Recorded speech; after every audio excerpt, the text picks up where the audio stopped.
Allô, bonjour, je me présente. Je m'appelle Coralie Dubois et je suis humoriste et curieuse de nature qui adore parler avec des personnes, connaître des nouvelles choses. Donc c'est pour ça que j'ai créé ce podcast-là parce que ça me permet de connaître un peu plus mes collègues de travail, hein, les humoristes. Puis ça me donne aussi une excuse pour leur montrer mon beau chez moi en même temps, puis mes chats. Donc, vraiment contente de t'accueillir dans mon podcast. Merci encore d'être là, de m'écouter. Parce qu'aujourd'hui, on a vraiment un épisode de feu avec un humoriste vraiment drôle. Il s'appelle Steven Bilodeau. Donc, il vient de Québec. Très attachant, tu vas le remarquer. Ensemble, on a vraiment parlé de tout, là. C'est vraiment un homme ouvert. On a parlé d'émotions. On a parlé de la série télé Si on s'aimait, qui était populaire à ce moment-là, là, avec fameux Guillaume Lemaitre-Vierge et sa nouvelle concubine. Ben, ça fait longtemps qu'elle sort avec, mais... Donc, une série télé qu'on a toutes les deux bien aimé regarder puis qu'on a pu échanger là-dessus. On va vous en parler d'ailleurs plus davantage de ce concept. Donc, vraiment contente de t'accueillir, puis j'espère que tu vas passer un bon moment.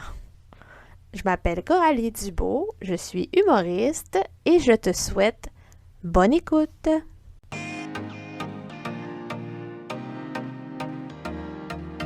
Bonjour Steven!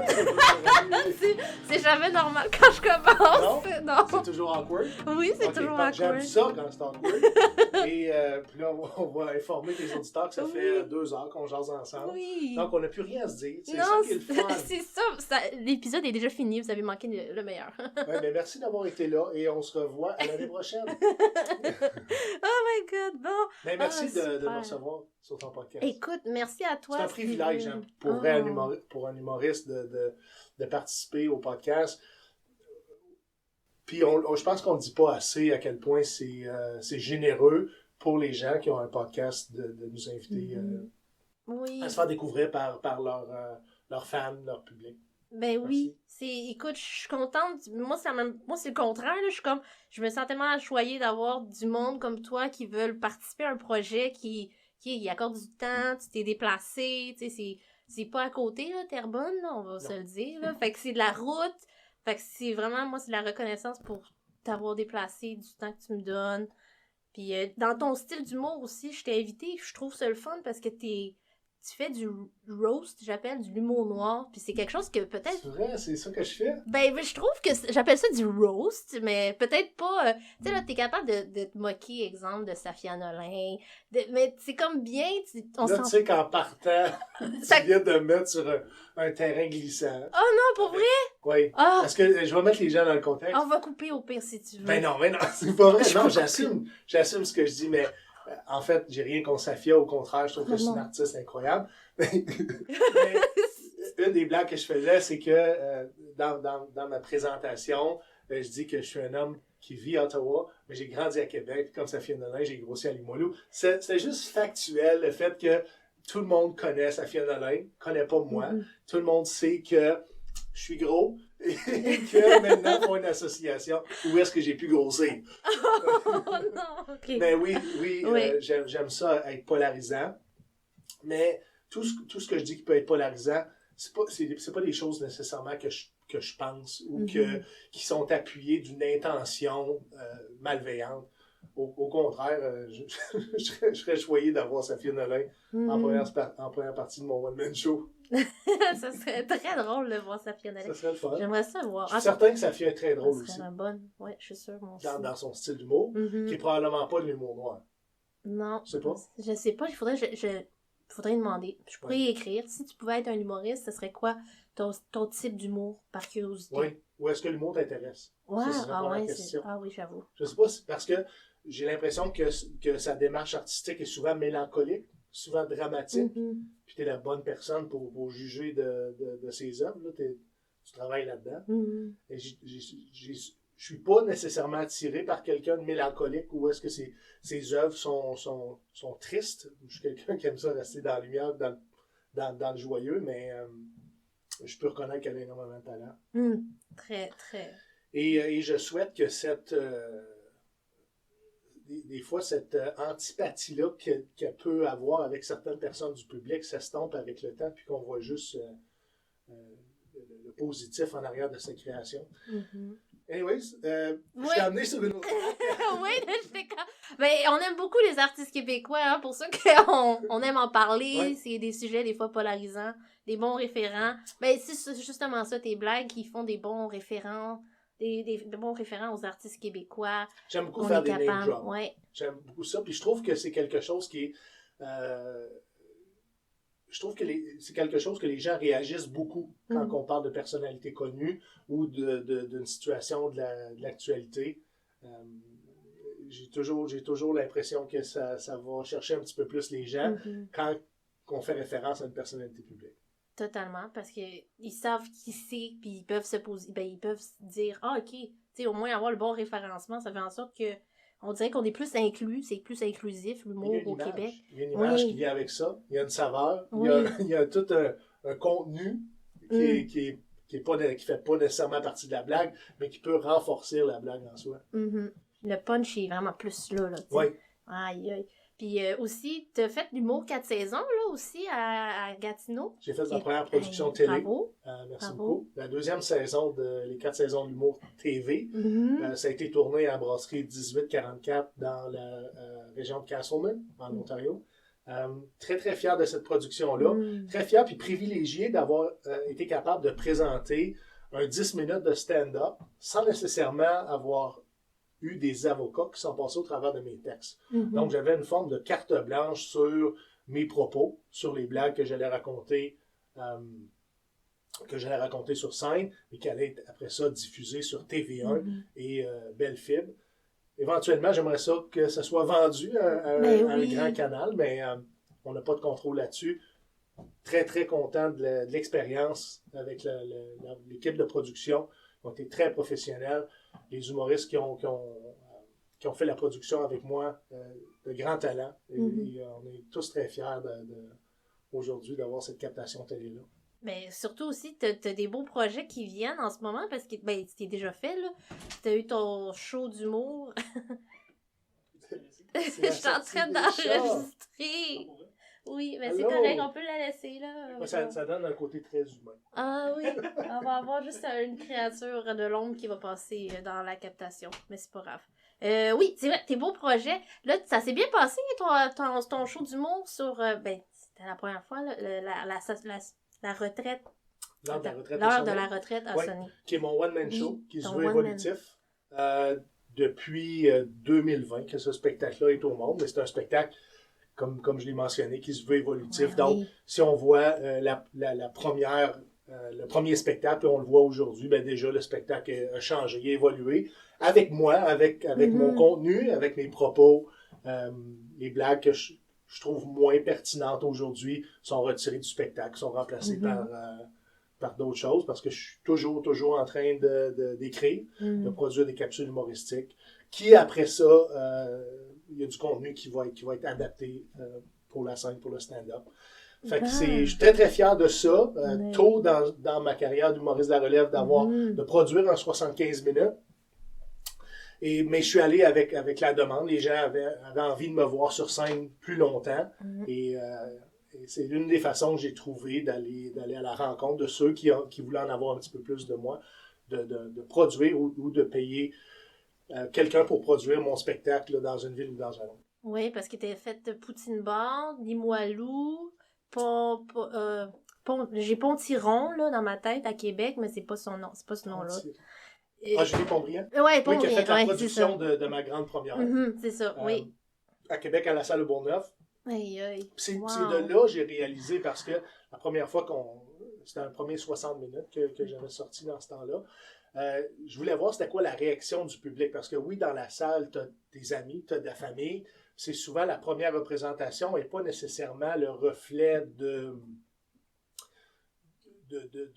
ce que tu peux produire sur scène. Mais étant donné que c'était une belle grande salle, j'avais aussi plusieurs personnes qui ne me connaissaient pas, qui ont décidé de venir me découvrir. Et les commentaires ont été très, très bien. Ça m'a donné confiance de poursuivre cette démarche-là, puis d'offrir ce produit-là aux gens qui est de toute évidence en évolution. Comme mais là, tes capsules humoristiques aussi, tu fais des belles capsules humoristiques de Sergent Steve. Cette année oui. Je me suis associé avec la Fondation Le Balancier, qui œuvre auprès des vétérans des Forces armées canadiennes, qui vont leur fournir un paquet de services ou va les rediriger vers les services. Et la Fondation Le Balancier a un podcast à chaque semaine, le mardi à 6h30, qui s'appelle D'Evette le soir. Et ils m'ont invité à faire une capsule humoristique à chaque semaine. Donc, à chaque semaine, j'écris entre 2 minutes et demie et 5 minutes une capsule humoristique sur un sujet que j'ai choisi. C'est pas nécessairement en fonction de l'actualité, mais j'aime beaucoup parler d'actualité, puis des enjeux sociaux, mais que tout ça est très léger et j'ai du plaisir à présenter un personnage qui s'appelle Sergent Steve, qui est essentiellement moi avec un casque de la Deuxième Guerre mondiale sur la tête. C'est excellent. Oui. Et j'essaie d'être aussi amusant qu'engagé. Je me donne l'opportunité à ce personnage-là d'être un petit peu plus engagé que moi je peux l'être sur scène. On avance, on se développe au travers de ce personnage-là également. Ben, je trouve ça quand même drôle parce que tu dis être plus engagé en ligne dans ma tête. En ligne, c'est tellement de portions, ça peut aller loin dans le sens, tandis qu'en public, tu sais, si, admettons, c'est des sujets, je sais pas, controversés, ben là, ça reste avec ton public, tandis qu'en ligne, tu sais, ça peut être quand même... Fait que je trouve ça drôle. Oui, t'as raison. La portée pourrait être plus grande parce que, justement, elle rejoint un plus grand nombre de personnes. Allô? Mais non. C'est Oups! C'est Mimi. On est là. Toute la COVID est venue sur moi. Je suis allé sur toi. Attends ça. T'es correct? Oui, c'est correct. Okay. C'est juste que t'es chambranlant déjà. À la fin du podcast, je vais parler à ton père. C'est excellent. OK, good. OK, on va avoir... Es-tu correct? Oui, c'est good. OK. On va avoir 1000 vues juste pour ça. C'est la façon non, ils sont pas! Non, il est correct. J'ai pensé que je fermais les yeux, ça allait annuler l'épisode. OK. Non, OK, ça va. C'est un chat. OK, c'est un chat. OK. Et pour ceux qui ne savent pas, Coralie et son amoureux ont rescue. Hein? Réchappé. Ils ont récupéré un chat errant. Puis son comportement est super pour un chat errant. Il n'a pas l'air du tout d'un chat errant. Finalement, Coralie l'a volé à son voisin. Oui, c'est ça. Il s'en occupait pas assez, fait que je l'ai volé. Là, il a fait allumer les lumières d'urgence. Oui. C'est un super chat. Ah, mon Dieu, super. Oui, Steve. Dans mon personnage, Sergent Steve, t'as raison, la portée pourrait être plus grande, mais j'ai l'impression que je sais pas pourquoi j'ai fait ça. Parce que dans le fond, je pourrais, sur scène, être davantage engagé dans mes propos ou pas revendicateur. J'aime pas ça, revendicateur, parce que tu revendiques pas parce que tu as une opinion ou tu as une façon de penser. Je pense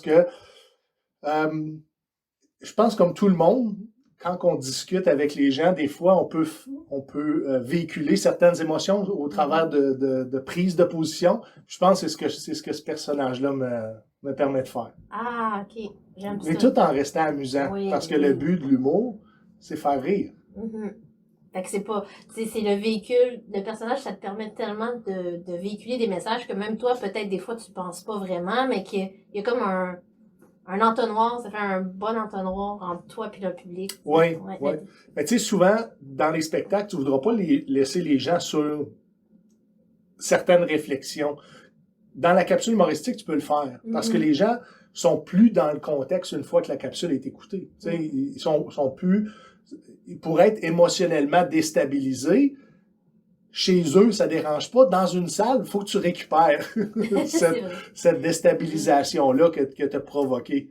Comme dans mes premiers spectacles, j'expliquais le pourquoi je faisais de l'humour. Puis, tu sais, une des choses que je mentionne, c'est que je suis atteint d'un syndrome post-traumatique et que la scène me fait du bien. Mais la minute que je rentre dans ce sujet-là, dans le spectacle, trop tôt, des fois, ça peut être difficile pour moi de ramener tout le monde à dire c'est pas grave. Tu sais, c'est une condition avec laquelle je vis. Je vis bien aujourd'hui au travers de tous les psychothérapies que j'ai pu faire. Ça fait partie de ma vie, mais c'est la raison pour laquelle j'ai choisi de faire ça. Donc, tu veux informer les gens, mais les gens, il y en a beaucoup qui ont beaucoup de sympathie, ont beaucoup d'empathie pour ce que tu as vécu ou du mal dans lequel tu es atteint, mais c'est vraiment juste à des fins informatifs. Tu sais.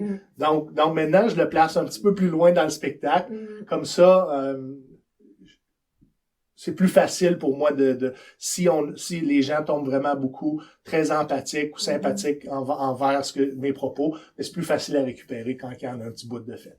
Quand, mettons, une fois que tu t'es présenté, que là, ils savent un peu ton style d'humour, là, tu peux, par la suite, plus les rentrer facilement dans ton univers. C'est ça qui est... Surtout qu'au début, quand les gens ne me connaissent pas, puis souvent, je vais vendre des billets de spectacle à des gens qui ne me connaissent pas.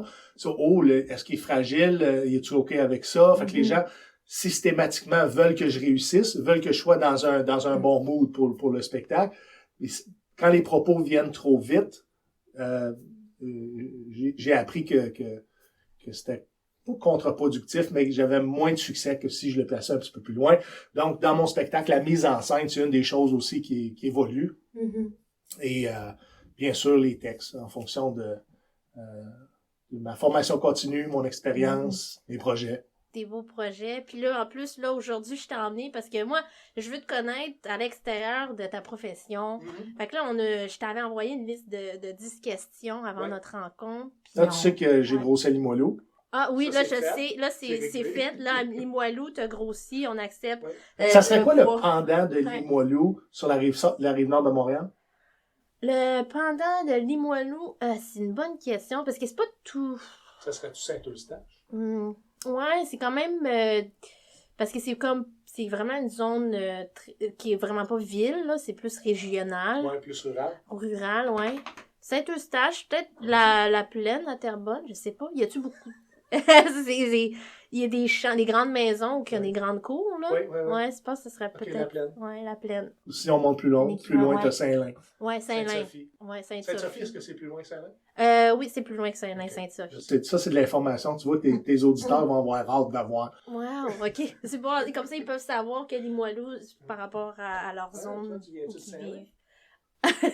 C'est vrai, t'as sauté. Si tu veux, je peux... Non, c'est good, tu lui donnes de l'amour. OK, c'est ça qu'elle veut, à vrai dire, depuis tantôt. Là, la zoothérapie. Elle fait ça, là. C'est un podcast avec chat. Oui, c'est ça. Un podcast zoothérapie. C'est excellent. C'est cool. Qu'est-ce ça? Oh, elle a l'air bien. On s'est trouvés. Oh oui. Oh, affectueuse comme ça, là. On en veut plus des chats comme ça. C'est excellent. Ils disent que toutes les vidéos avec des chats ont plus de sympathie, plus de vues que les autres. Même que les chiens? Même que les chiens, je pense. Sur le web? Oui, tu penses savoir. Je sais pas. J'étais en train de te croire. Là, je regarderai, je suis curieuse de savoir. Là, j'étais encore écarté, mais tu avais 3 grandes questions que j'ai choisies.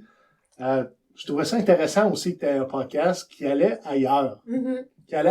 Puis au fil des épisodes, les artistes que tu invites vont choisir quand même le même type de questions. Donc, c'est intéressant de voir comment les gens vont l'aborder, comment qu'est-ce qu'ils vont amener de différent face aux sujets qui sont similaires d'un artiste à l'autre. T'en avais 10, hein, je pense? Oui, c'est ça, j'en avais 10. Il fallait en choisir 3. Il fallait en choisir 3. Fait que souvent, comme tu vois, il y a j'ai choisi où est-ce que j'étais né et où j'ai grandi. Ça, c'est fait. Oui, c'est ça. Là, maintenant, on sait où est-ce que t'es né, où est-ce que t'es grandi, mais là, nous, on veut savoir, une de tes questions, justement, c'est un idole, une personne que t'admires. OK. C'était bien ça. Oui, une idole. Étant donné que ça fait partie de l'actualité et puis c'est quelque chose qui me parle beaucoup. Moi, je suis un homme de loi, je suis un homme de droit. Et donc, la personne qui m'inspire, surtout dans le développement de ma deuxième carrière, je pense que c'est Mike Ward. Pas pour pas nécessairement pour son œuvre artistique, mais davantage parce que c'est un homme de conviction. Je connais pas l'homme personnellement, Mais ce que je vois, c'est que c'est un homme qui a toujours été honnête avec ce que lui pensait. A toujours, j'ai l'impression qu'il n'a pas changé sa démarche artistique pour plaire nécessairement à la radio, la télévision, toutes les productions de ce monde qui nécessiteraient un petit peu plus de politically correct. Mm-hmm. Malgré que quand il a commencé, il y en avait moins qu'aujourd'hui. Mm-hmm. C'est un homme qui m'impressionne dans sa force à aller contre vents et marées. S'il a allé contre vents et marées, parce que je pense pas que ça soit son choix premier de dire moi je m'en vais être polarisant, je m'en vais être contre toute attente. Au contraire, il est lui-même. Il est polarisant dans son style d'humour. Tu as parlé d'humour noir. Puis moi, je fais une différence entre l'humour noir et l'humour trash. Okay. Qui en fait, est pas vraiment... j'allais dire, c'est pas une forme d'humour, là. Le trash, ça existe pas. Mais on comprend que c'est de l'humour noir qui est de pas de bon goût. Tu sais? Donc, cet homme-là m'impressionne parce qu'il a toujours suivi ses convictions et sa démarche artistique, j'ai l'impression, a été moins altérée que plusieurs personnes qui voudraient à tout prix monter sur scène pour un gala juste pour rire. Mm-hmm. Exemple. Je le sais pas, peut-être qu'il l'a déjà fait, mais c'est pas l'impression qu'il me donne. Mm-hmm. Et où est-ce que j'ai été davantage interpellé, c'est sûr que c'est son histoire avec Jérémy Gabriel. Mike a jamais cessé de militer et d'engager les tribunaux pour se pencher sur le conflit. Je suis pas là, en fait, pour prendre position sur le conflit. Moi, je pense que c'est deux grands hommes qui vont avoir contribué à la société canadienne et sur la question des droits et libertés, hein, sur la liberté d'expression. Puis ça, c'était quelque chose d'extraordinaire pour le pays. C'est sûr que nous, on se le rapatrie au niveau du Québec, parce que c'est des Québécois, mais c'est tout le pays, tout le Canada qui gagne de cette saga-là. Pas eux, bien entendu, ils vont avoir sorti de là écorchés. Les deux parties vont avoir été écorchés, mais les grands gagnants là-dedans, je pense que c'est la société canadienne, la société québécoise, qui se veut avoir été plus loin dans les discussions au travers de la liberté d'expression. Et principalement, aujourd'hui, au Canada, on a les mêmes paramètres au niveau de la liberté d'expression. Et c'est grâce à ces deux hommes-là qui, de par le conflit, ont amené les tribunaux à se pencher.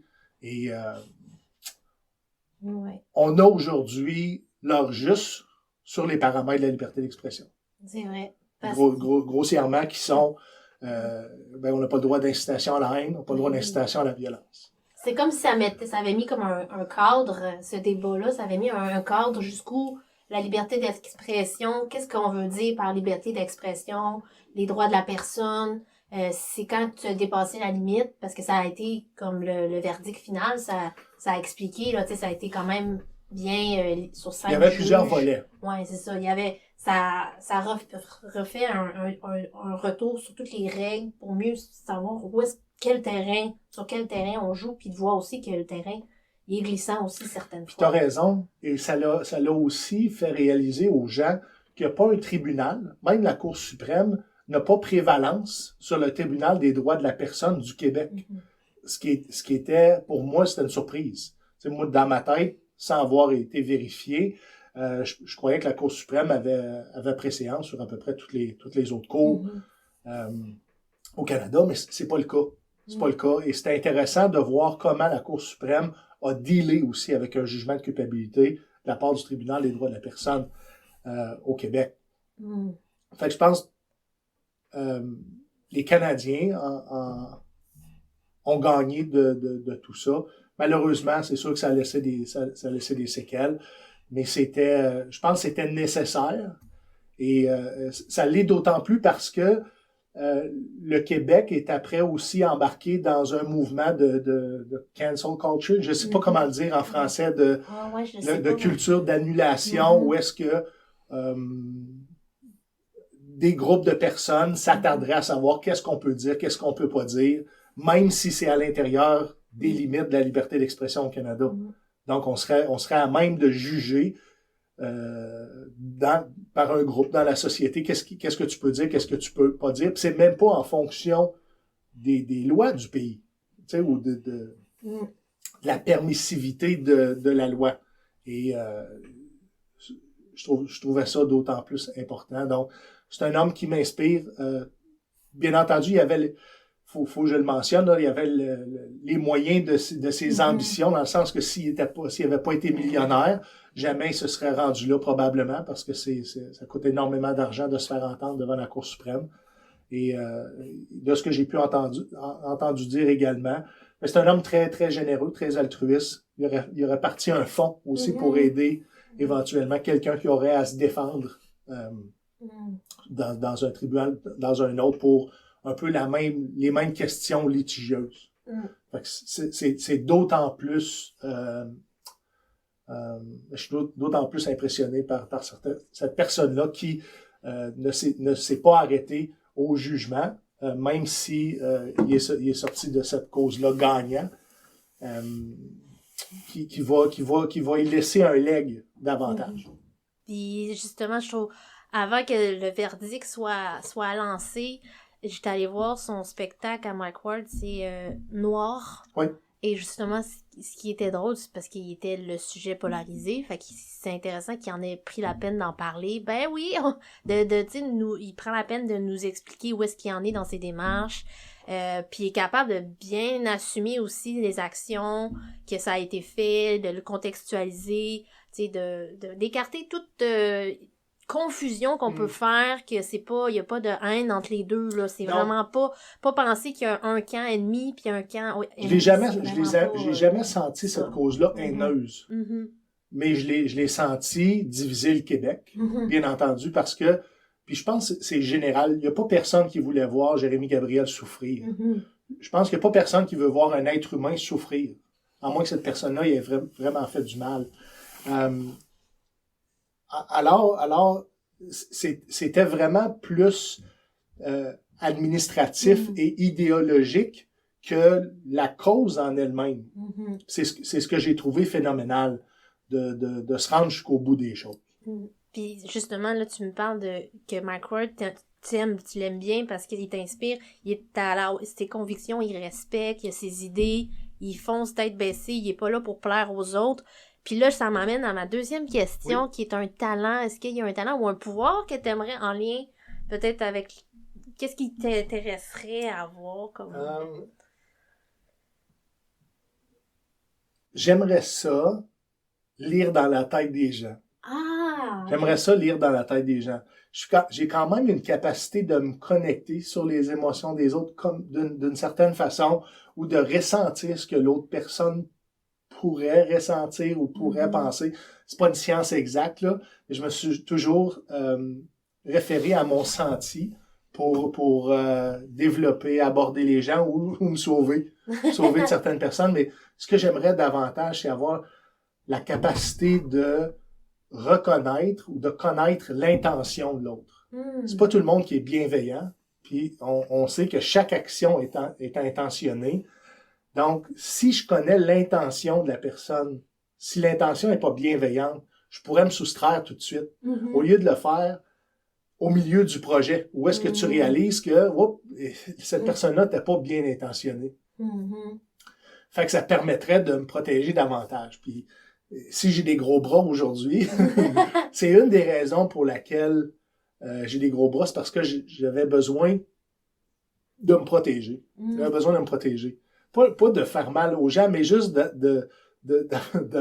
d'avoir cette masse de muscles-là a toujours servi un peu à me préserver pas d'attaques, mais de gens qui pouvaient être moins bien intentionnés à ton égard.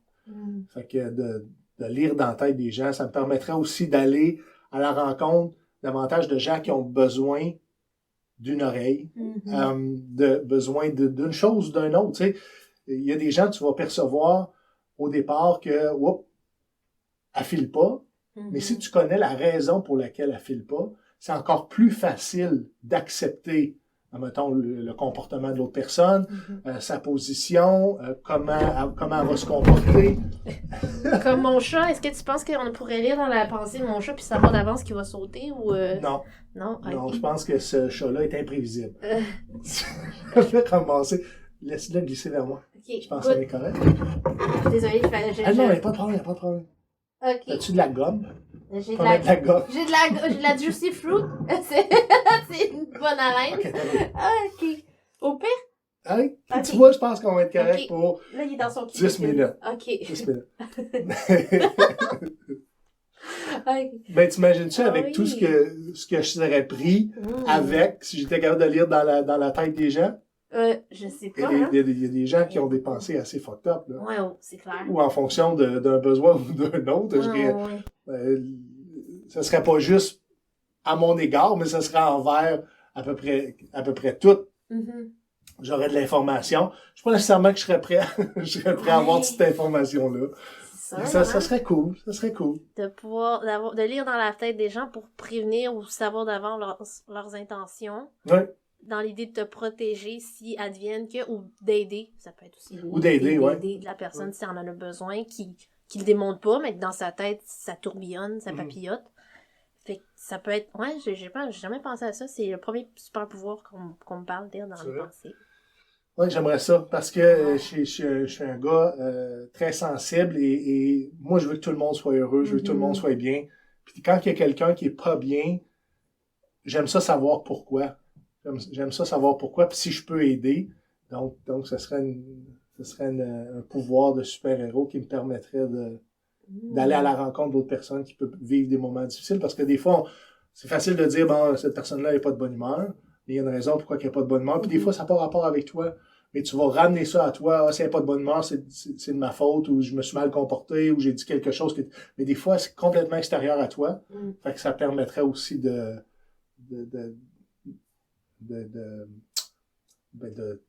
pas trop te sentir impliqué dans... Oui, exactement. Dans de pouvoir te détacher de ce qui appartient aux autres aussi. Ah, ok. C'est cool, c'est bon ça. Le pouvoir de lire dans les pensées, c'est quand même large parce que c'est... En même temps, est-ce que tu pourrais contrôler toutes les pensées dans ta tête? T'aurais-tu un... Non, je pense que je veux pas contrôler personne. Non, mais dans le sens, pas contrôler la pensée de l'autre, mais comme dire, OK, là, à ce moment-là, je veux savoir qu'est-ce qu'elle pense, puis là, off. Tu sais, là, c'est comme un piton on and off de ton pouvoir. Faut le dire, là, parce que, tu sais, on sait jamais, là. Il y en a qui se donnent pas de break non plus. Ouais, c'est ça, il y en a qui... C'est ça? Ils m'en donneraient pas, moi non plus. Tu serais pas capable. Puis là, tu te questionnes, est-ce que je suis normal maintenant? Parce que moi, je me pose pas le même genre de questions. Moi, j'ai pas le même genre d'opinion, ou puis là, tu te remets en question oui, c'était tellement ça, c'est parce que je m'imaginais dans un univers où que, exemple, le génie, que tu frottes la lampe, lui, il dit, OK, tu veux lire dans les pensées, mais il te le prend au pied de la lettre. Fait que tu vas lire dans les pensées, mais il y aura pas de off, là. Fait que dans les foules, tu vas être submergé. Tu sais, là, je me dis... Oui. toi qui penses pouvoir faire le bien, finalement... Je veux pas que ça sonne... ésotérique, mais j'ai un peu cette capacité-là de me connecter sur les émotions des gens. Donc, si quelqu'un file pas, moi, à distance, je suis capable de savoir qu'il file pas. Je sais pas pourquoi. C'est un peu la raison pour laquelle j'aimerais lire dans les pensées. C'est pour davantage être capable de savoir pourquoi cette personne-là va pas bien, pourquoi cette personne-là va bien.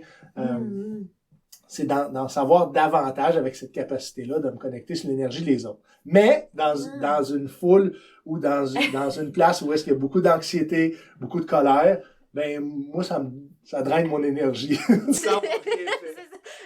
On te verrait pas au Centre Bell, mettons, exemple, si t'avais le pouvoir de lire dans les pensées, puis tu pourrais être submergé, on te verrait pas dans des En passant, j'ai pas le pouvoir de lire dans les pensées. Non, mais je veux juste spécifier, là, elles viennent dans un univers où que...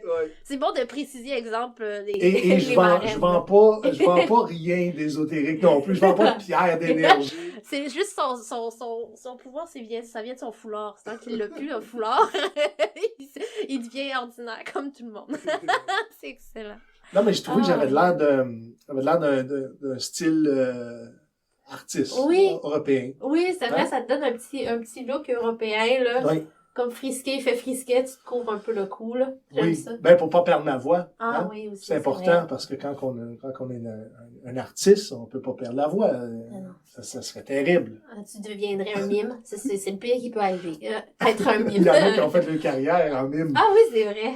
Oui. Oui, fait que c'est super. J'essaie de me rappeler qui, mais Ben, j'ai Marcel Marceau dans la tête, là, mais c'est un mime, je sais pas s'il est européen, là, mais c'est dans mon bac en art dramatique, là. Est-ce qu'il y a encore des gens aujourd'hui qui font le choix artistique de devenir mime? Ou le mime est maintenant incorporé dans la comédie physique? Je pense que le mime est devenu inclus dans le comédie physique parce qu'il y en a un, là, TikTok, tu connais-tu? Tu commences à être là, non? Je commence. Tu commences, ok. Oui. Ben, c'est un influenceur très populaire, je connais pas son nom, là, il vient d'Afrique du Sud, je sais pas, m'en souviens plus. Oui, il parle pas Il du parle tout. pas. Cet artiste-là ne Oui. parle pas et c'est universel, tout le monde comprend ce qu'il veut dire. Tu parles De par ses français, expressions. japonais, ouais. Oui. Tu comprends qu'est-ce qu'il pense, tu comprends l'idée, tu sais. L'absurde, en fond, lui, son but, c'est de montrer le côté absurde de la vidéo, puis c'est par le mime, ses expressions faciales. Ces expressions qui sont aussi absurdes. Mhm. On comprend c'est quoi son intention ou sa prise de position face à ça. Non, c'est vrai que c'est très intéressant, puis il est de plus en plus viral. Hein? Oui. Les gens maintenant, je suis certain que personne ne connaît son nom, tout le monde connaît sa face. Oui, Hein? c'est clair. Je pense qu'il s'appelle Kaby, mais je suis pas sûre, là. J'ai Ok. quand même eu une idée, là, Kaby, mais vraiment, moi, je trouve que c'est peut-être là que ça pourrait aller, là, l'humour, là, dans l'expression faciale, le mime, parce que Charlie Chaplin, c'est un des précurseurs du mime, là, ses Mais films. ça, mettons, on se remet dans l'époque. Mhm. C'est vrai qu'il pouvait pas parler dans ce temps-là. Ben, est-ce qu'il pouvait enregistrer? Je sais pas, je pense que la voix... Est-ce que sur scène, Charlie Chaplin avait des textes? Je sais pas, c'est On une sait bonne pas. question. On sait pas. C'est vrai que le son, il arrivait pas après. Il y avait la captation vidéo, mais peut-être le son, il arrivait pas. C'était comme... Il était obligé de pas parler. Je sais qu'à un moment donné, Ah. aussi, tout ce qui était comédie subissait une forme d'autocensure aussi, hein? Parce que sur scène, les propos étaient pas contrôlés, là, mais je sais que les artistes ne pouvaient pas aller au plein potentiel de leur démarche artistique, là. Étaient souvent bloqués de par les mœurs ou pas les bien-pensants, là, mais l'État ou la religion, je pense. Oui, c'est surtout la religion, tu sais, Ouais, avec c'est pas un- non, ouais, mais ça me fait penser, là, tu me parles des lois, puis je pense au code aux États-Unis, c'est le code ACE, que aux États-Unis, on pouvait pas filmer, exemple, un homme puis une femme qui s'embrassent. C'était pas toléré par la religion. Même chose pour les scènes de la salle de bain, c'était intime, la salle de bain. Puis justement, il y en a un qui a réussi à contourner les lois. Je sais pas si tu te rappelles de cette scène-là. C'est quelqu'un qui se fait assassiner dans sa salle de bain. C'est une femme. Puis on va juste voir sa réaction dans sa... Ben, on sait qu'elle est dans la douche. Puis on la voit juste comme à faire des grimaces. Puis à mettre les mains qui coulent sur le rideau. Fait que ça, c'était la première scène qu'ils ont fait comme « Hey, c'est dans une salle de bain. Il a réussi à contourner les lois. Ouais. » Puis c'est tellement... c'est une des scènes les plus populaires au cinéma. Hein. Je pense que c'est Stanley Kubrick, je crois, qui a fait ce film. Qui a produit ça. Ouais. Mais les lois, des fois, ça nous oblige à être plus créatifs, on dirait. Ouais. Hein? Aujourd'hui, ça semble être plus difficile à être créatif de façon à respecter. Ben, non, je peux pas dire ça parce qu'il y en a qui vont au bout de leurs idées, là, puis ça dépend de la plateforme dans laquelle tu t'exprimes. Je pense pas que personne souffre de pas avoir sa voix entendue sur une plateforme ou sur un autre, mais on le sait très bien qu'à la télévision, ben maintenant on fait la gestion de contenu. Oui, c'est ça. Il y a beaucoup de captation qui est coupée dans la télé. Oui. Justement, au prochain stand-up, il y a une fille qui a été au prochain stand-up, puis elle m'a dit qu'il avait pas mis tout au complet son numéro, qu'il avait enlevé des gags, qu'elle jugeait full bonne, mais qu'à la télé, ça passait pas. T'sais, ils ont dû y enlever. Et dans ce temps-là, c'est plus difficile. Plus difficile pour te faire valoir parce que, en fait, une des façons de se faire valoir comme humoriste, c'est le rire des gens dans la salle. Fait que ils t'ont gardé toutes tes blagues un peu moins fortes, ou maintenant ça rend une blague hors contexte, mais elle va être de toute évidence moins forte pour quelqu'un qui fait juste entendre cette blague-là. Exactement. Mais c'est un un couteau à double tranchant à la télévision. Est-ce que tu t'inscris au prochain stand-up? J'ai pas pensé. Ben, Val Bézil elle est super gentille, là. Elle me dit si t'as des questions, viens m'en parler. Ça trotte dans ma tête pour l'instant. On dirait que j'ose pas parce que je me dis, je suis pas. Tu sais, les personnes qui vont là-bas, ils ont plein de matériel. Moi, je suis encore en train de roder les mêmes sujets. Il y a des gens qui vont là qui ont juste un numéro. Ils vont passer au travers de la première ronde. Après ça, ils vont s'essayer avec les odeurs. Un beau lapsus. Ouais. Avec les auteurs qui, eux, ont des odeurs pour essayer de passer en deuxième ronde. Parce que je pense que une des choses très positives de la production, c'est que chaque artiste se veut être, je vais dire, accouplé. OK, en regardant. Ça veut être associé avec un auteur de la production. Ce qui fait que ton numéro pourrait se voir être pimpé, changé, modifié, mais pas accouplé. Ça dépend, certains réussissent aussi en plus.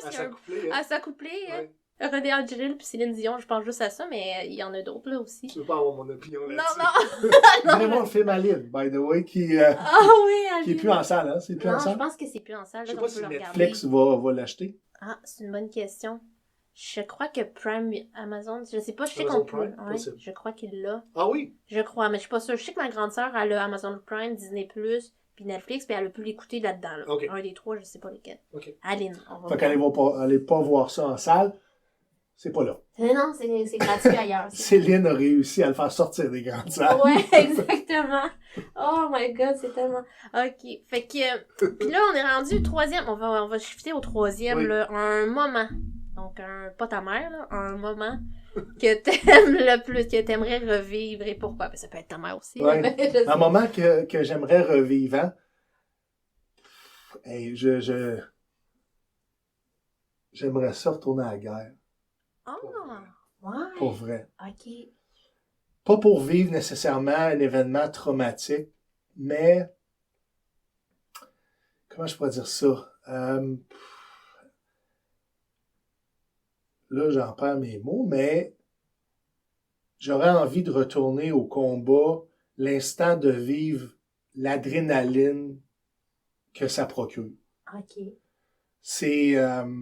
je sais que c'est weird, ça peut être fucked up, mais plusieurs anciens combattants vont nommer ça, de pouvoir retourner en opération, vivre une journée d'opération, parce que c'est un sentiment qui est inexplicable. Puis des fois, je fais un grand parallèle avec la scène. C'est une des raisons pourquoi je me suis dirigé vers la scène, c'était pour substituer ces moments-là d'adrénaline, où est-ce que tu es en danger, où est-ce que tu vis des sensations fortes, et c'est difficile à remplacer. Puis une fois que tu n'as plus ça dans ta vie, c'est une forme de drogue. C'est un besoin qui est constamment là, de vivre des sensations qui peuvent être similaires à ce qui peut être vécu en opération. Je vais parler pour moi, mais la préparation au combat, tout ce que ça peut impliquer, tout ce qui peut passer dans ta tête par rapport au scénario, qu'il soit positif ou négatif, c'est difficile d'aller à côté ce genre d'émotion-là. En plus que tu le fais pas seul, tu le fais avec un groupe, tu le fais avec des moyens qui te semblent être suffisants pour sortir de là gagnant. Donc, la peur est là, mais la peur est pas tant là dans le sens que moi, pour ma part, on avait la suprématie des airs, donc il y avait pas d'autres factions qui avaient des drones ou des hélicoptères ou des avions qui allaient être contre nous. Et somme toute, la perception de la menace, elle était là, mais elle était pas comme à l'époque de la Première ou de la Deuxième Guerre mondiale. Tu sais, même si l'ennemi était difficile à observer ou à trouver parce qu'il n'y avait pas d'uniforme comme tel. Je ne sais pas si j'apprends quelque chose aux gens aujourd'hui, mais Al-Qaïda ou les talibans n'avaient pas d'uniforme, tu sais, ils étaient un peu ramassés de n'importe quoi. Donc, c'était difficile de trouver qui étaient les méchants, qui étaient les bons. Puis des fois, entre un paysan et un taliban, ben, à l'œil nu, tu voyais pas la différence. Donc, cette menace-là, asymétrique, te mettait toujours dans un mot d'hypervigilance. Et dans un mot d'hypervigilance, tu sais, j'en parle, puis je suis comme excité, mais c'est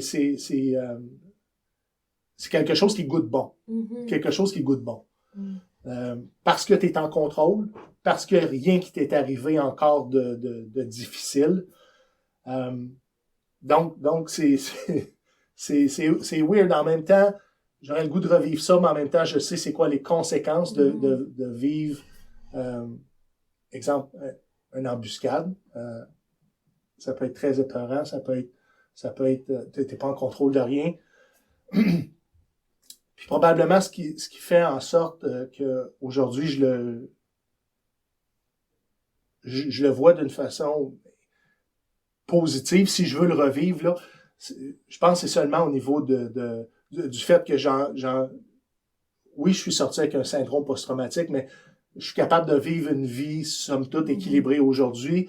Donc l'impact n'a pas été, je devrais pas dire ça si grave que ça, là, parce que il y en a des conséquences à tous les jours, mais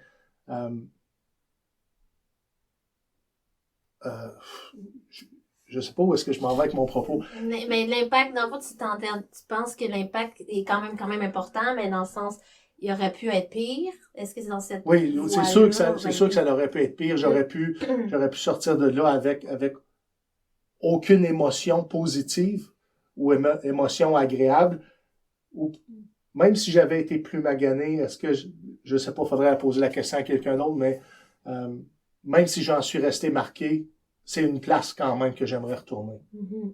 Pour toutes les émotions intenses que ça peut procurer. Puis là, je vais faire abstraction à faire du mal à quelqu'un, là. Juste je sais pas si ça va être bien interprété, mais c'est ça, c'est une expérience unique, des émotions incroyables. Que tu peux pas revivre. Je sais pas quoi dire. Pour être clair, Coralie, j'ai l'impression que ça se vit davantage que ça se raconte, parce que au fur et à mesure que je le raconte, tu sais, la guerre, c'est pas beau. On fait pas des belles choses. J'ai des amis qui sont décédés. J'ai plein d'animosité face aussi à ce qui a pu se passer là-bas, mais en même temps, je peux pas faire abstraction qu'il y a une partie de moi, à un moment donné, là, qui était euphorique à faire ça. Puis c'est comme c'est fucké, c'est une dualité, c'est c'est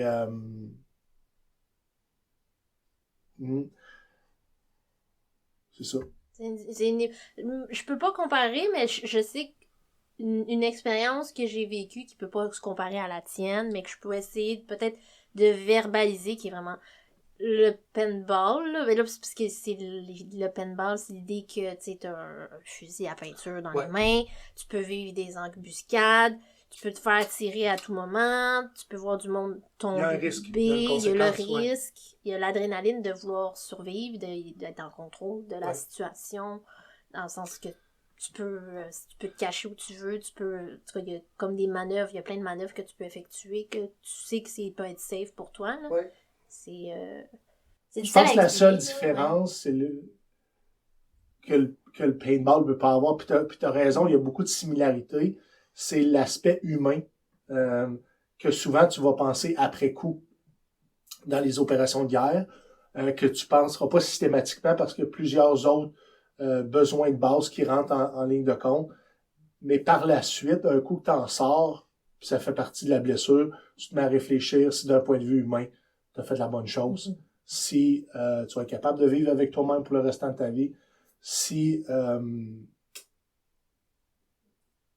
comment les autres êtres humains réussissent à vivre une fois que les opérations sont terminées. Il y a beaucoup d'impondérables. Fait que, dans le fond, mon propos, c'est oui, j'aimerais ça revivre ça, mais pour un aspect, c'est le feeling de l'opération avec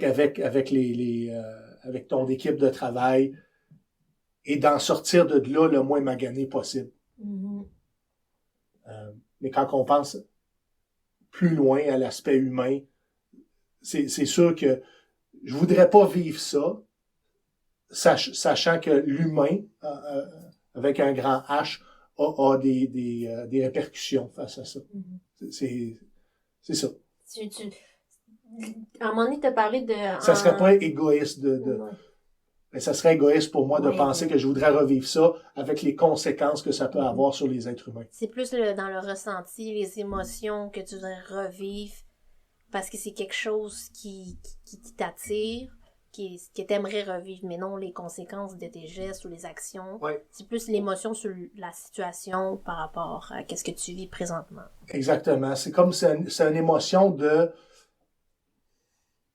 faut que je m'en sorte. Mm-hmm. C'est une émotion de j'ai besoin de vivre. Donc, cette urgence de vivre-là, aujourd'hui, fait partie de moi. Mm-hmm. Ça fait partie de moi, puis c'est important pour moi de vivre. En pandémie, davantage avec les restrictions et le confinement, moi, je me suis vu mourir un peu à petit feu, là, parce que j'avais pas la possibilité de vivre de sensations fortes. La scène, pour moi, est ce qui se rapproche le plus de ce que j'ai besoin, en fonction de ce que j'ai vécu. Puis, je souhaite le vivre le plus longtemps possible. Et encore aujourd'hui, quand je me prépare à monter sur scène, mon cerveau, de façon inconsciente, se met en hypervigilance.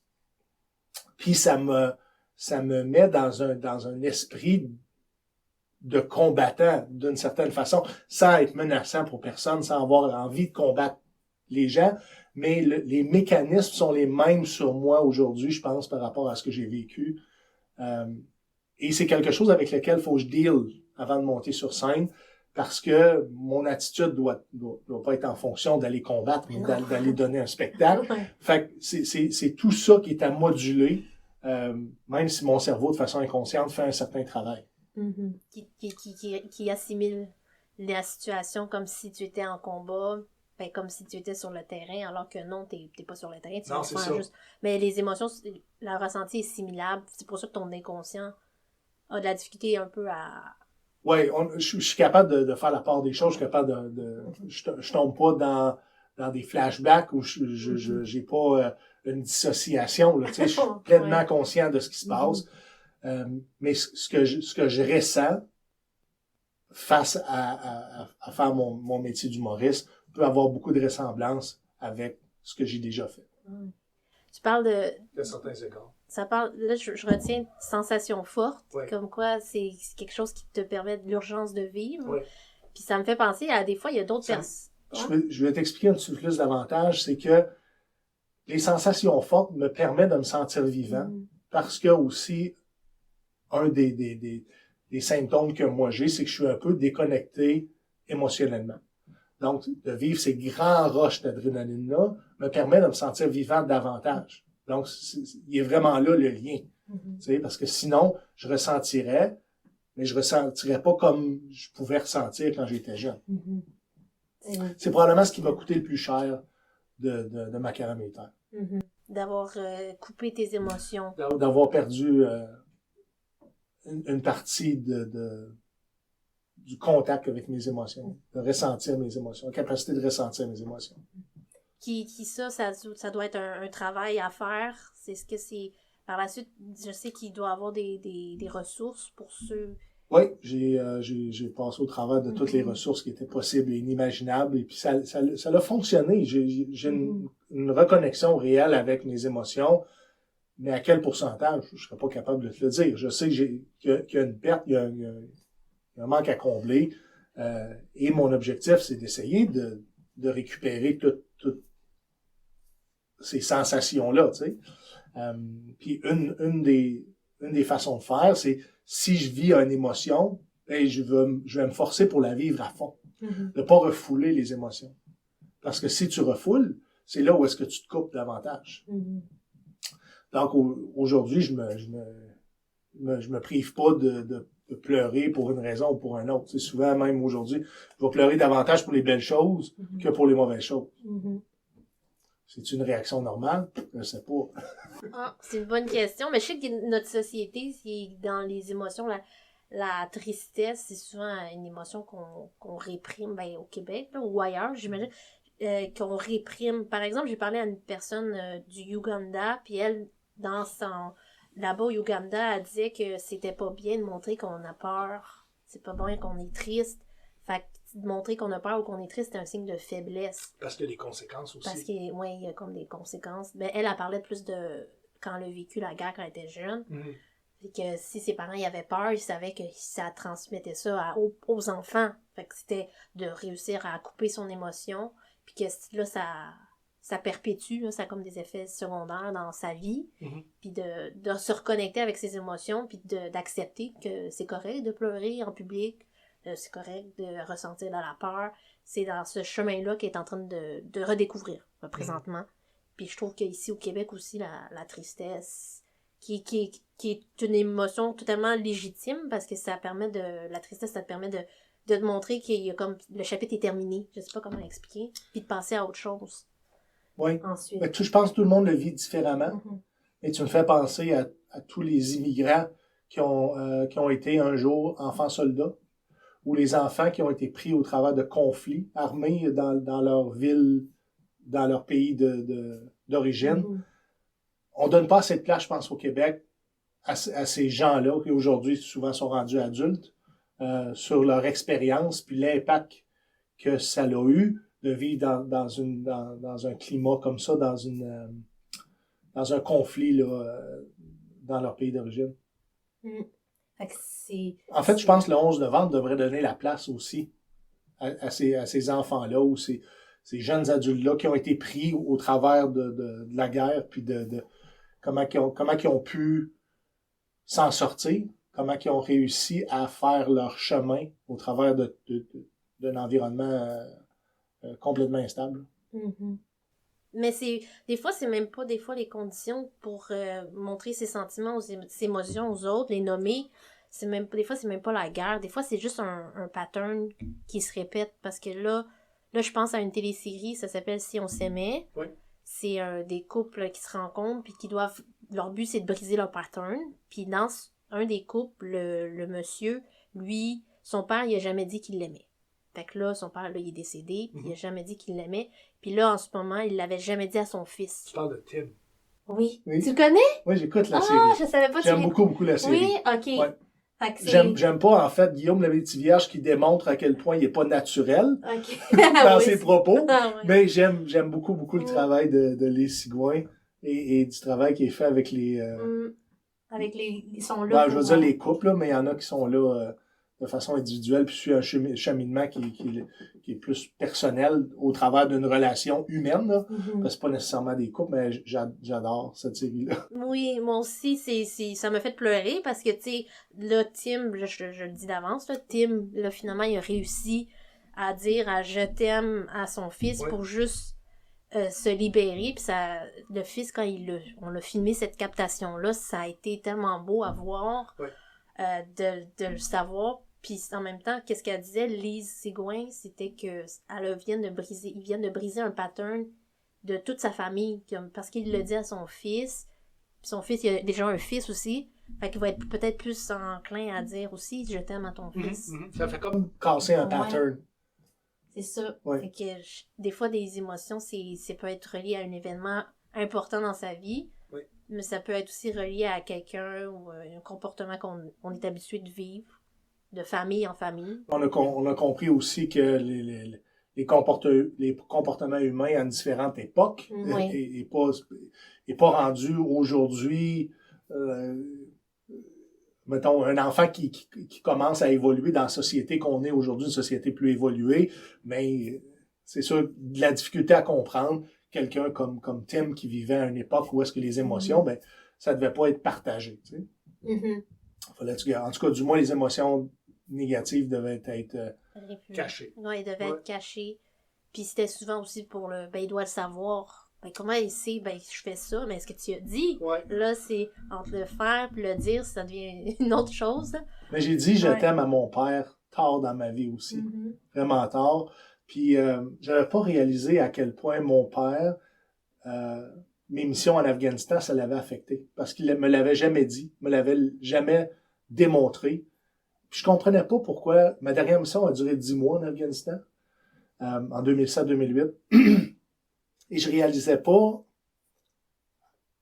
pourquoi mon père était si fâché que je m'en aille encore en Afghanistan. Parce que c'était moi qui l'avais choisi. Je m'étais porté volontaire à vivre une dernière mission comme fantassin, parce qu'après ça, je m'en allais comme policier militaire. Et il était vraiment fâché. Et c'est plus tard dans ma vie qu'il m'a expliqué que et tu ne sais pas à quel point, pour un père de famille, ça peut être épeurant.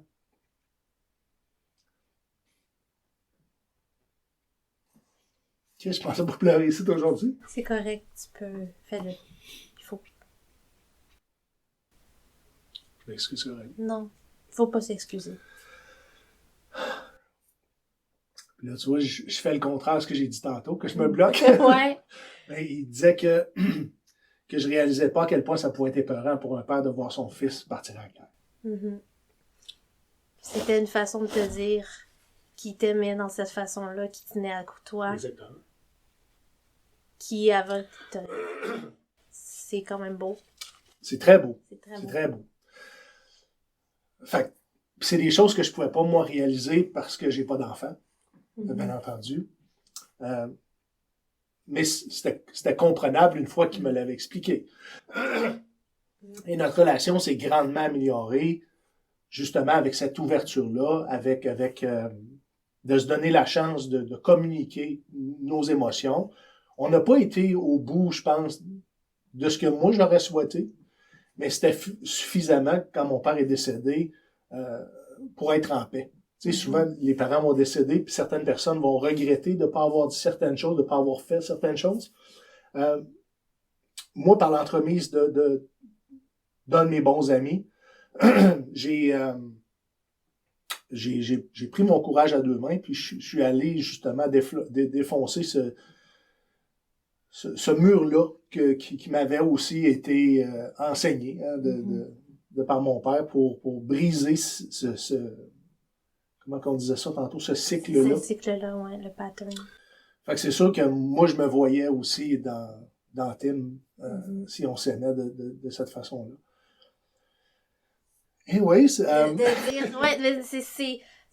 je parle souvent d'émotions, je trouve que c'est intéressant d'en parler parce que j'enseigne, dans le fond, à une clientèle, justement, qui comprend pas les émotions. Ben, ils comprennent les émotions, mais c'est un sujet très abstrait.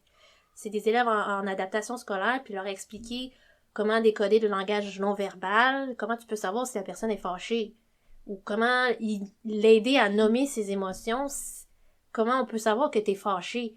Ben, je sais pas. Ben, est-ce que la personne a les bras croisés, les sourcils froncés, est-ce que... Tu sais, c'est de nommer, puis de trouver des exemples. OK, oui, il est fâché, mais dans quelles circonstances on peut dire que la personne est fâchée? Ouais. Puis d'être capable de lui faire nommer, dans le sens que il y a un élève, lui, quand je lui disais, il ressent pas la tristesse. Il ne connaît pas ce qu'est la tristesse. Okay. Là, j'essaie de nommer des exemples. Ben, quand, exemple, tu perds ton cellulaire. T'es triste? Non, je suis en colère. OK.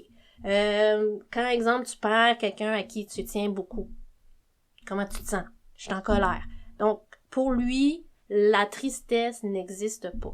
Peu importe que ce soit des situations il est censé éprouver de la tristesse, il nommait la colère. Fait que là, là, rendu là, tu vois que là, il y a incapacité à vivre cette émotion-là, puis de trouver un sens, c'est comme... La définition qu'il en a trouvée, c'était la colère. Donc, lui, il y avait colère et joie. Est-ce que parce qu'il n'y avait pas la capacité, selon toi? Je pense que c'est juste... Ouais, peut-être ça n'a pas été développé? Ça n'a pas été développé, je pense, à ce moment-là. Soit peut-être parce que des fois, ça peut être... Je veux pas dire c'est à cause des parents, là, mais des fois, c'est des comportements qu'il a vus, que peut-être qu'il n'y a jamais... Comme quelqu'un... Tu sais, la gestion des émotions, là, c'est c'est pas tout le monde qui sont capables de contrôler ça, là, que ce soit un enfant en adaptation scolaire ou un autre enfant, là. Peu importe, nommer des émotions, c'est tellement abstrait, puis c'est là le rôle du parent ou d'une personne à côté de l'aider, là. Exemple, il pleure, il faut lui nommer. Tu pleures, tu es triste. Là, de le faire nommer, oui, je suis triste, pourquoi tu es triste? C'est une démonstration. C'est ça, ouais. Au lieu d'utiliser la violence comme démonstration. Ouais, c'est ça. Ou la rancœur de par une conséquence X, Y, Z. X, Y, Z. Mais c'est pas non plus évident tu sais, la tristesse, c'est quand même aussi abstrait aussi dans un certain sens, parce que ça dure, tu sais, une émotion, ça dure vraiment pas longtemps, là, ça dure comme 10 secondes dans ta tête, là. Donc, les programmes à l'école devraient être orientés aussi dans la découverte de ces émotions et la capacité de les communiquer. Puis c'est souvent ça, dans le fond, dans mon métier, j'essaie de leur faire découvrir c'est quoi les émotions, parce que, en art dramatique, les personnages, quand on les exagère, il faut exagérer l'émotion. Fait que trouver des façons... Moi, j'aime ça, là, trouver des façons ludiques de leur démontrer que c'est drôle de faire la tristesse. C'est comme si ça... Même si c'est overjoué? Oui, même si c'est overjoué, c'est comme s'ils prenaient... Il y avait comme au moins un lien, au moins quelque chose à quoi se rattacher ou des comportements qu'ils peuvent copier. Tu sais, mettons, il y a un exercice que je fais semblant d'échapper mon cellulaire par terre, il brise. Fait que là, je démontre la tristesse, mais fois 1000, tu sais.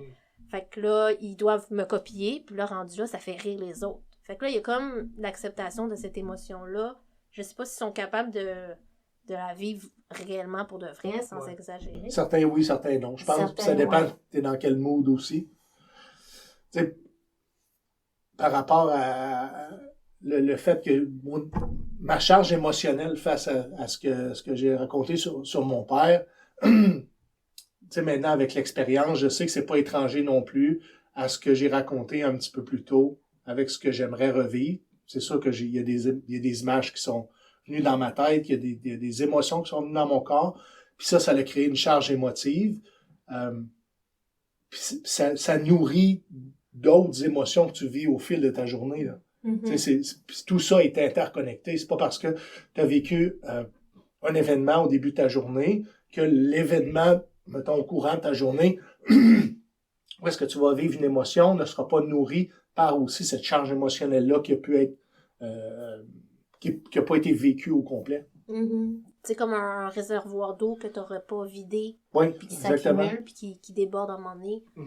Pour une situation X qui pourrait être banale pour certains, mais qui ne savent pas que la charge qui était là, l'accumulation, qui fait en sorte que là, ça sort, puis ça sort mauvais, là.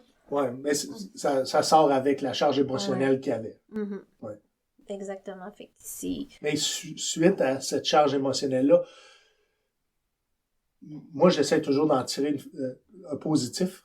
Tu sais, parce que veux pas, c'est comme un release, c'est une façon d'évacuer. Donc, si tu évacues, forcément, il y a quelque chose de positif là-dedans, parce que ça laisse de la place à d'autres choses de rentrer. Fait que, et la scène aussi va aller combler ce besoin-là de me nourrir de choses positives.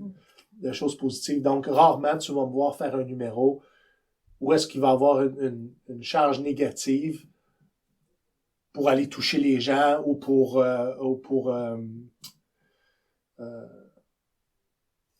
ou tout simplement pour en parler, tu sais. Je vais essayer toujours de me rapprocher de ce qui va être émotionnellement positif. Pourquoi? Parce qu'aujourd'hui, c'est ce que je cherche à faire. Je cherche à faire davantage des gains émotionnels positifs.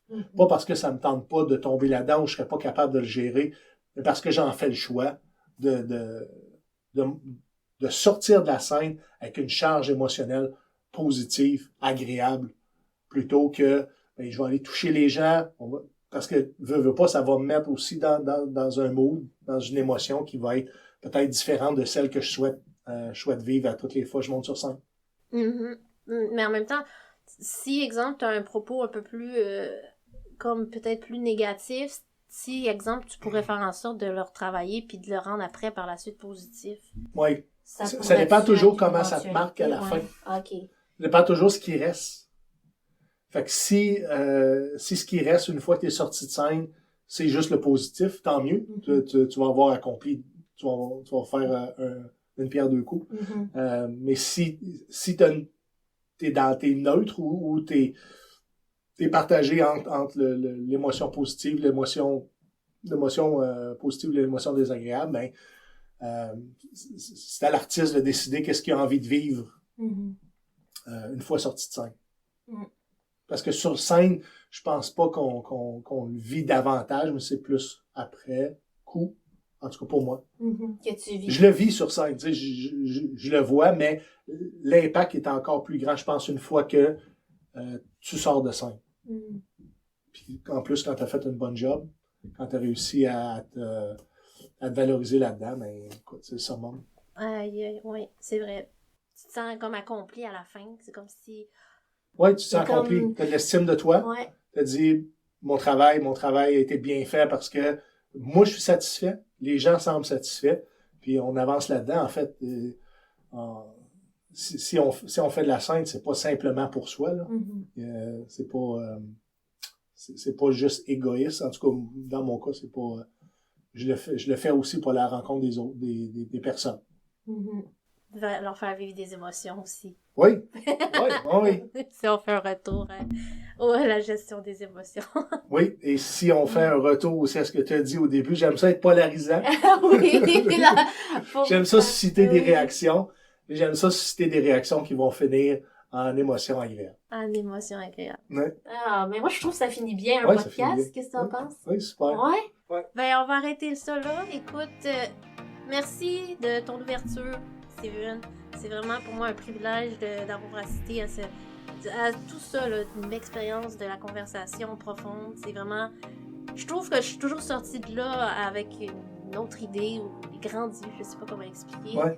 Puis, ça fait du bien partager. Oui. Hein? Puis ton poster. Oui. Ben, un bon moment, c'est ce que j'ai passé avec toi en ta compagnie. Merci infiniment pour la générosité que tu as envers nous. Merci. Puis je te souhaite de passer une belle journée. Merci, toi aussi. Merci à tout le monde. Bye, là. Désolé pour le breakdown. Non, il n'y a pas de breakdown. De quoi tu parles? C'est déjà tout pour notre épisode d'aujourd'hui. T'as pu entendre la petite musique de fin, hein? Moi je l'aime bien. C'est un bon signal pour dire que le moment que tu passes avec moi est presque terminé. Mais avant de raccrocher, avant de fermer tous les écoutilles, fermer ton cellulaire et arrêter de m'écouter parler, je veux vraiment encore te remercier pour ta présence, ton écoute aussi. On a tellement vécu un beau moment comme ensemble. Tu as pu le voir avec Steven Bilodeau, à cœur ouvert, super généreux de son temps. Et je veux dire que là, c'est pas terminé parce que la semaine prochaine, je vais faire une chronique, hein? Donc, une chronique où je vais encore sortir de ma zone de confort, où je vais essayer de parler d'un sujet qui me tient également à cœur, qui est très présent dans ma vie en tant qu'humoriste, c'est le féminisme. Donc vraiment, on sait, l'humour, c'est un métier qui est majoritairement occupé par des hommes, mais en tant que femme humoriste, être féministe, c'est vraiment de trouver sa place dans le milieu, de connaître des nouvelles personnes qui ont les mêmes valeurs que toi. Je sais pas, le féminisme, on voit toujours des personnes qui sont super militantes, super extrêmes, puis on a toujours l'image des femmes, mais ça peut être aussi des hommes qui peuvent être aussi féministes. Dans les deux parties du cas, c'est prôner l'égalité des genres, que ce soit un homme, une femme ou n'importe qui, c'est d'être tout égal à sa façon. Donc, c'est ça que ce sujet, j'ai envie d'aborder dans ma prochaine chronique. Tous les mercredis, l'épisode est disponible sur YouTube et Spotify. N'hésite pas à liker, partager. Toujours plaisant d'avoir des nouveaux auditeurs et auditrices. Je me sens un peu à la radio, puis j'aime ça. En tout cas, je m'appelle Coralie Dubois, je suis humoriste et à bientôt!